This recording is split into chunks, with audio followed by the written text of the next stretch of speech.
Okay, so here we have the device after I've preloaded it, ready for delivery to the dentist. The first thing I want to point out is that this wire here is an addition to this particular device. This patient has an obvious midline shift because of a missing lateral incisor, a permanently missing lateral incisor. The maxillary underdevelopment is definitely because there's some permanently missing permanent teeth, and as a result of that, this patient's definitely going to be one of those patients that you've all seen in your practices that ends up being fairly well underdeveloped in the premaxillary area. So we're trying to help this patient with this, and there's going to be some dentures made as they're growing, and then eventually of course there'll be some implants placed in the areas of the missing teeth. But in the meantime, we want to recreate those gaps, get this growth going properly for this patient, get all those teeth in the right place so that they don't end up having to have more serious work done when they're older and they're past their growth spurts. I'm going to take this appliance off the model now. It's obviously, it takes a little bit of getting it off because it needs to be tight in the mouth, but not uncomfortably tight, just tight in the mouth. Now you'll see this particular device, once again, because of the desire to move the midline from the middle and back over to what is essentially the patient's right shoulder. We've got the spring-loaded effect being greater on the patient's right than on the left. In fact, it's virtually unchanged on the left in this particular case. So you'll see if I engage that wire to go around the lingual, the distal of that upper central, and I place the device back on the mouth, you can see it goes on quite easily.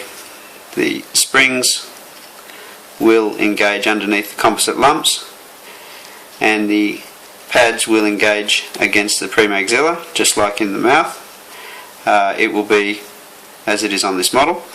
We at Orthoplant always fit our appliances to the master model. We duplicate, and that way we know that you, the dentist, is going to receive an appliance that's going to work the first time. Now if I take this off this side and release that distal wire, you'll see what looks like a distal driving force of the appliance to the right hand side.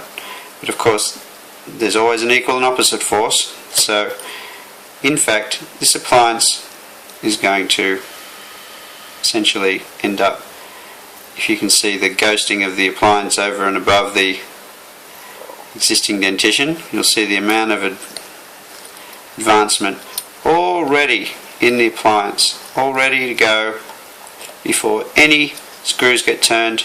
But it's a gentle force, very well tolerated by the patients. Those pads have been preloaded, so you can see that they want to move forward, and that's a very gentle force, but it's a constant force, so it causes a nice gentle encouragement, if you will, of the premaxilla, advancement of the teeth, a moving of the midline, and all this in preparation for the eventual prosthesis that this patient's going to have after this treatment's finished. So once again, engage that wire on the distal of the central, place the appliance on the model, and you'll see that it's just going to sit down beautifully onto the model, click into place. You just heard it click, and the patient's ready to keep going for the day. Now, I personally advise my dentists to try and encourage the children to eat with these appliances in. Sometimes the children might say, "Oh, I can't eat, my food gets stuck in my plate." And what I say to that, because I've seen this firsthand with my own children, well, Fred, that food that's stuck in there, you can eat that last. The rest of it goes down into your tummy just like it normally would.